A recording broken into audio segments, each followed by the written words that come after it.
जो अब बाकी हो रहा है दुनिया में वो मैं आपको बताता हूं। पहले इसी से जुड़ा एक कमेंट पाकिस्तान के एक जर्नलिस्ट का, वो बहुत रेलेवेंट है, उसमें भारत का भी जिक्र है। उन्होंने कहा कि यहां जो लोग आए बातचीत करने के लिए, इससे पाकिस्तान ने क्या सीखा? ईरान के डेलीगेशन से पाकिस्तान ने क्या सीखा? यहां डेलीगेशन को में बात करने के लिए सिविलियन साइड के लोग आए, उनकी कोई आर्मी के या आईआरजीसी के लोग नहीं आए। उनकी जो सिविलियन लीडरशिप है उसको भेजा गया है। डिप्लोमेसी सिविलियन लीडरशिप का काम है। हमारे यहां वो कहते हैं हमारे यहां हर काम में जनरल होता है, इकोनॉमी भी जनरल चलाएगा और फॉरेन पॉलिसी भी जनरल चलाएगा। यही पाकिस्तान की प्रॉब्लम की जड़ है। और उन्होंने कहा कि हिंदुस्तान जैसा देश से आप भी सीखें, हिंदुस्तान में कैसे काम बिल्कुल सेपरेट है और कोई आदमी एक दूसरे के काम में डोमेन में दखल नहीं देता। सियासतदानों को भेजा है, जर्नैलों को नहीं भेजा। जर्नैलों को उन्होंने मैदान जंग में भेजा है, लेकिन हमारे यहां पे जब जर्नैल फैसला करते हैं तो गलत फैसला कर देते हैं। मेरे ख्याल में पाकिस्तानियों को इससे सीखना चाहिए। और अफगानिस्तान के साथ हमारे जो तनाज़ात हैं या जो इंडिया के साथ हमारे तनाज़ात हैं, वो सियासतदान बैठकर हल करें, जर्नैलों को इसमें से बाहर निकालें। ये हसास मामलात हैं, वो इनकी नजाकत को नहीं समझते। तो सियासतदान इन मामलात को देखें, अच्छे तरीके से देखें। जहां मशवरा करना है किसी इंस्टीट्यूशन से कि हमारी ताकत कितनी है, हम कितना कर सकते हैं, कितना नहीं कर सकते, वो जरूर करें, लेकिन इन्वॉल्वमेंट उतनी रखें जितनी उनकी आइन के मुताबिक है।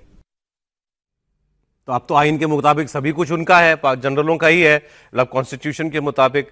और वो कह रहे थे भारत और अफगानिस्तान से रिश्ते सुधारने के लिए उनकी सिविलियन लीडरशिप को आगे आना चाहिए। यहां तो आसिम मुनीर लेने भी गया और छोड़ने भी गया जेडी वैंस को एयरपोर्ट पर, वहां वही दिखाई दे रहा है। कभी वो वर्दी में दिखाई दिया उन 24 घंटों में, कभी वो सूट पहने हुए दिखाई दिया। भारत क्यों नहीं बात कर रहा पाकिस्तान से, या हम उनकी सिविलियन लीडरशिप से बात करके हमें आज तक हासिल क्या हुआ है प्रोफेसर साहब, जब पता है कि फैसला इनके हाथ में ही नहीं है?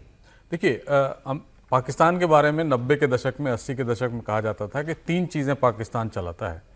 एक है आर्मी, अल्लाह और अमेरिका।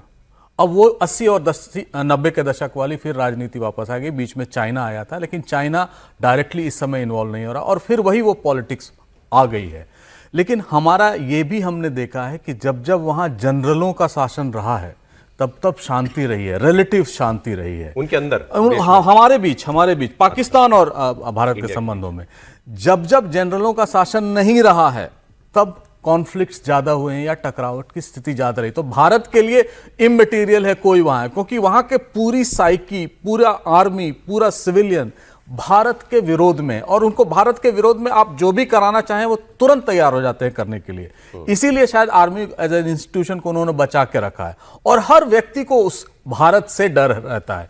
लेकिन यहां पर यह भी इंपॉर्टेंट है समझना कि जिस तरह से आसिम मुनीर साहब पूरे दोनों डेलीगेशन को देख रहे थे, एक को आर्मी की वर्दी में रिसीव किया ईरान को, इनको सिविलियन की वर्दी में, ये भी बतलाना चाहते हैं कि हम भी बहुत इंपॉर्टेंट एक एक्टिविस्ट है, और कहीं ना कहीं जितना भी एलीट है वहां ये भी दिखाना चाहता है कि हम अमेरिका, प्रो अमेरिका हैं, चूंकि उनके बहुत बिजनेस इंटरेस्ट है, उनके फैमिली इंटरेस्ट हैं, वो सारी चीजें दिखाता है।